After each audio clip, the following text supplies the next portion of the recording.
Our gas-soaked 5/8 wrench. Oh, it's in my neck now. I can feel it. Oh.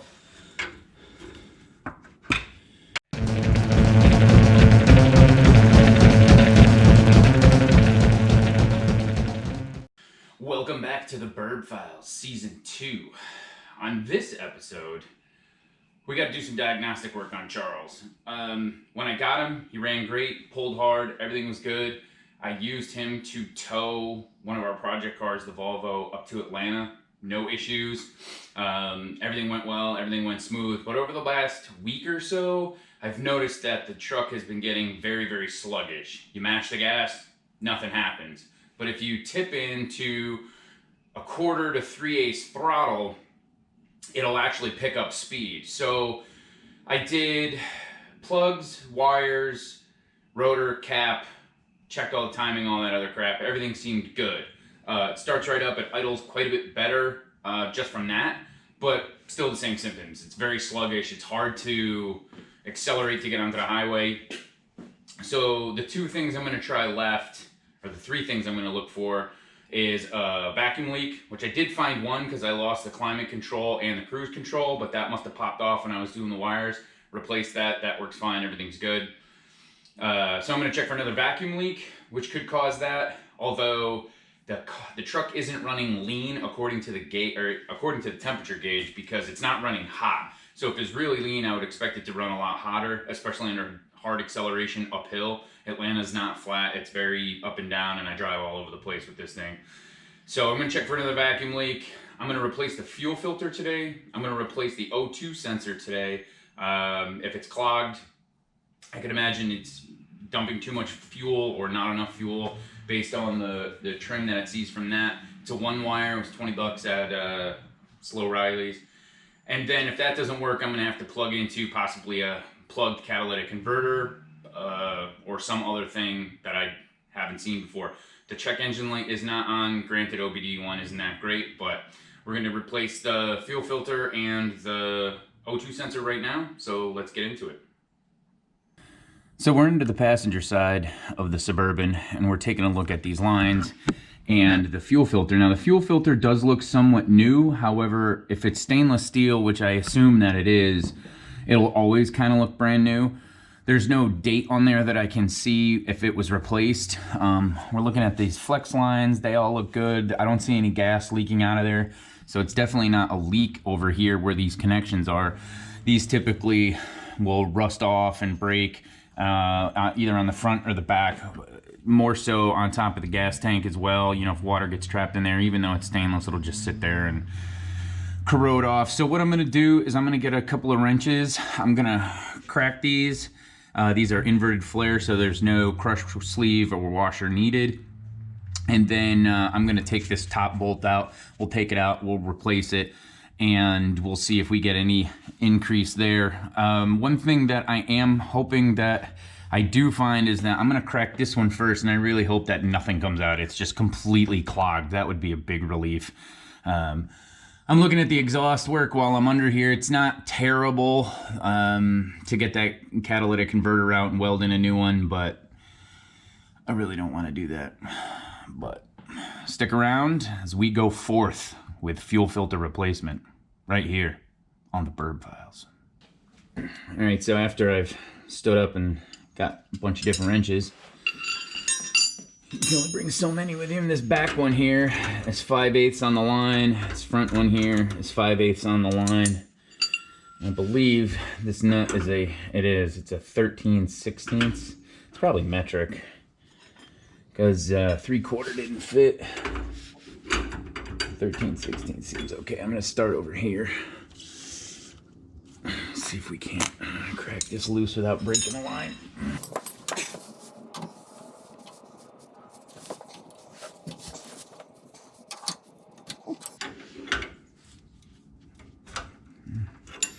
It was surprisingly easy.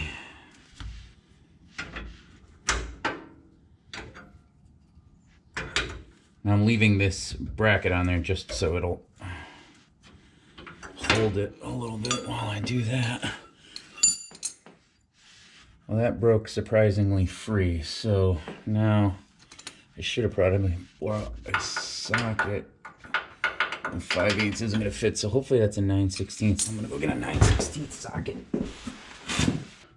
Yeah, 1/2 inch. All right. So to recap our fittings here, the double flare front and rear is 5/8. This fuel filter is 13/16, and the holder is 1/2 inch. I got a new one. It's from Wix. Part number is 33481. So let's just see if the fittings are the same size. They are. All right, so put that over there.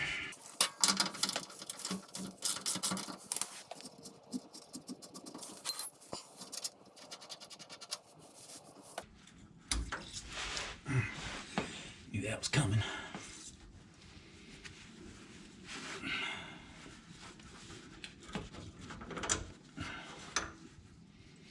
Nope. Really can't tell if it's all that corroded or not. It looks to me as if it's somewhat new, which unfortunately means I'm covered in gas, and this probably isn't our problem.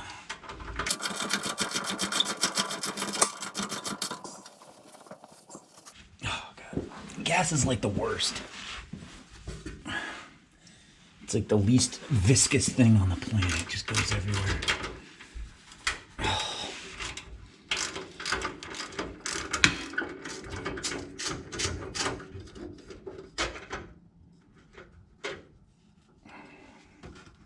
Nope, definitely not clogged. And you know the other beauty thing, oh, these do have gaskets. So they're not true doubles. And yep, out is on the correct way and gas is just pouring out, so definitely not that. So we're looking on our wicks, we see the arrow, so gas is going this way. So we're gonna take this, find our bolt that's covered in gasoline while it's just oozing out. And of course I just filled up, of course. Why would I take my time to wait until there's almost an empty tank? No. Just crack that in there.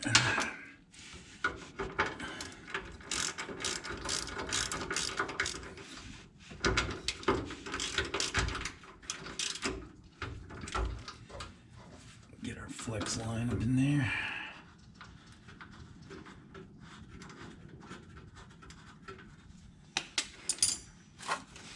Using our gas-soaked 5/8 wrench. Oh, it's in my neck now. I can feel it. Oh. I'll just snug that up. I'll snug this one up. This towel's not doing shit anymore.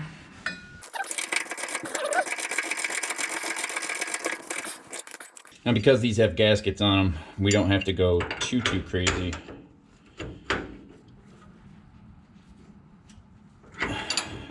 Just enough to cinch them down. Oh, that gasoline is burning my neck. I must have had something I shaved. So what we're gonna do next is, now that we've got this all installed, we're gonna cycle the key a few times, prime the pump, see if it'll actually fire up. But now we know that this fuel filter was definitely not the issue because of how free-flowing that gasoline was.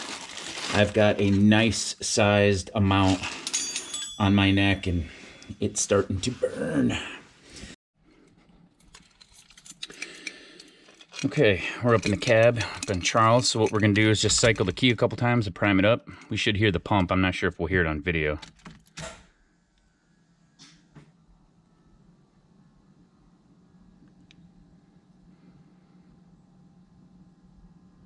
Pump's still running.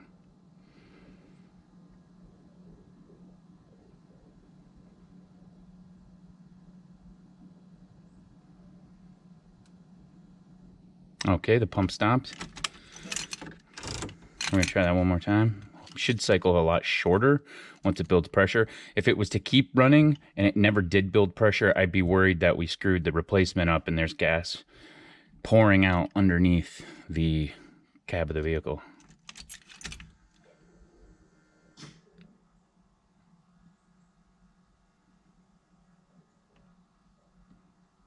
You know what? I'm gonna get under there and check anyway.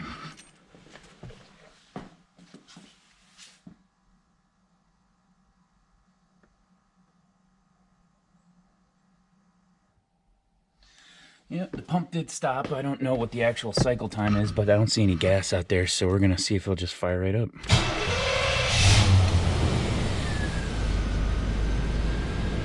No issues there.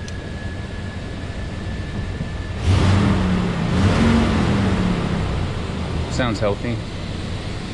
But again, that's sluggishness. So the next thing we're gonna do, I'm not gonna run it too long, is because we're gonna replace the O2 sensor, and I am covered in gas, and I don't want that, you know, happening. So more to come. All right, so what we're looking at here is that rod that goes down. That's right in front to the right of the O2 sensor is the shift linkage, because this is an automatic. It goes up to the column, and as you move it left or right or up or down, it'll shift the transmission. So if you look, you can see that stack coming out of the Y pipe there with the purple wire going to it. That's our O2 sensor. Hopefully it doesn't break when we try to take it out. That'll make a small job turn into a big job. So we're going to trace that purple wire up to the cab. We're going to disconnect it and replace it.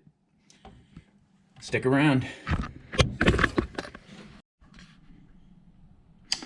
So I was under there looking for where this wire terminated right here, and it actually is attached to the top of the transmission, so we don't need to fumble around up here in the engine bay. But this is what a typical O2 sensor looks like. This happens to be a one wire.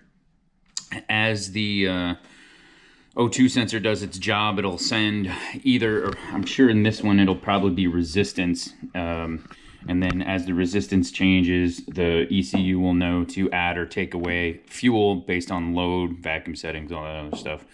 But there's usually a little bit of anti-seize here, which helps you get the old one out. I'm not sure if this is the original. This only has about 123,000 miles on it. It's very possible that it could be the original, but highly unlikely.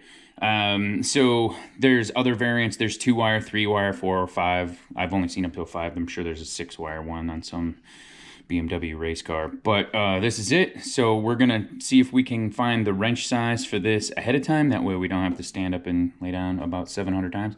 And hopefully there's enough room in there that I actually can use a wrench without having to use the O2 socket. They're not the greatest. And we'll video that as we go forth. There's not a great angle for me to film this on, so I'll just do it that way. We found out that the wrench size is 7/8. I'm gonna try to weasel my hand up there. I'm gonna look at the old one, or the new one rather, and see how it's clipped in. And that way I'll have a good understanding of how to pull out the old one. Ish. So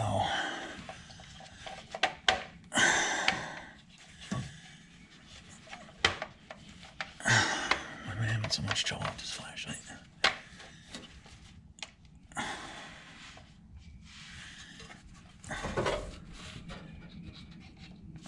Oh, it's not attached to the transmission, it's just loose.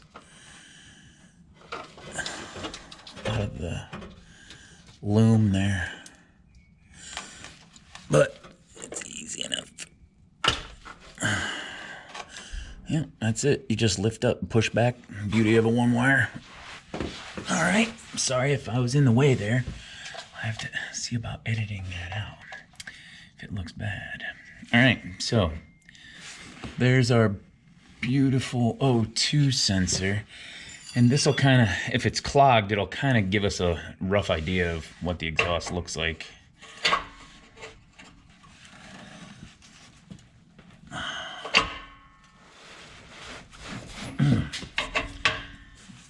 Well, doesn't seem to be moving.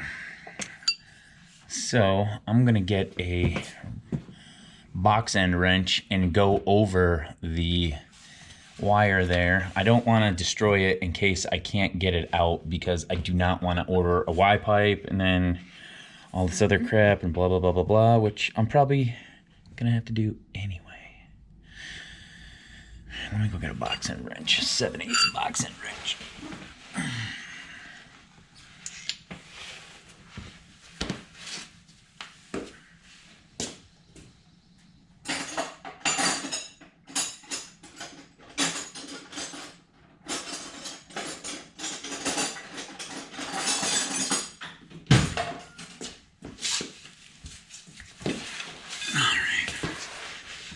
I'll go over there.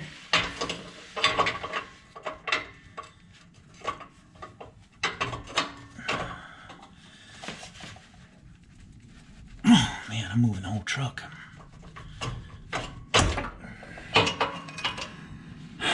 Okay.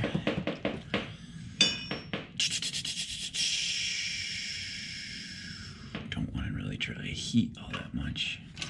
So I can bounce on it a little bit.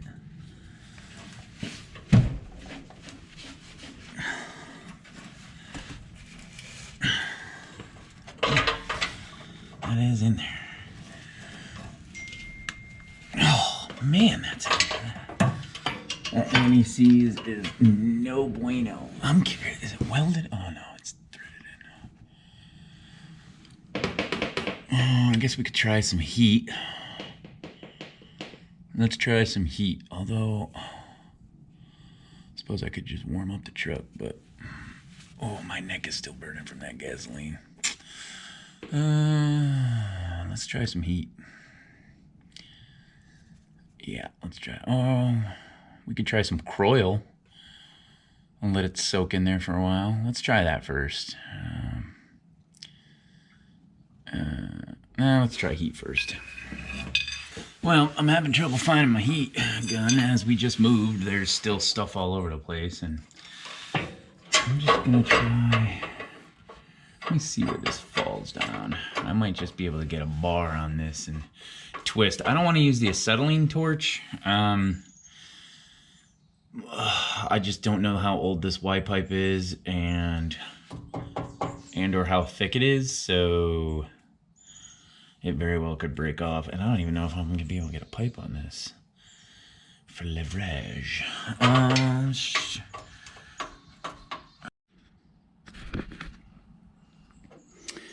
Well, after trying everything in the arsenal, O2 wrenches, sockets, all that good stuff, I cut a wrench to fit, tapped it a couple times with the hammer, and the O2 bung came out of the exhaust Y pipe. So I'm looking at this as a best case scenario, because I can take this off now with a pair of pliers or whatever, heat it up, do whatever I got to do, and then I can just weld that back in, and then should be all set. So I'm not gonna bore you with this, but I'm gonna try to get this off and then see if I can't complete the fix.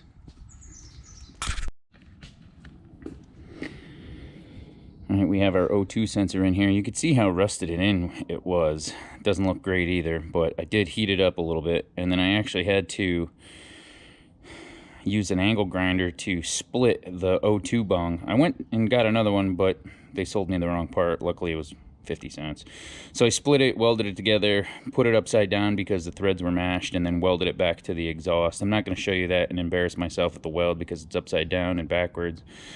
And couldn't clean it well enough, so that's what I get. So that's in there, so we're going to fire it up, see what's good. And well, we got the fuel filter fixed. It wasn't the issue. We got the O2 sensor replaced. Wasn't the issue. In the end, I brought Charles to an exhaust shop, and they took off the catalytic converter, and it was completely clogged up.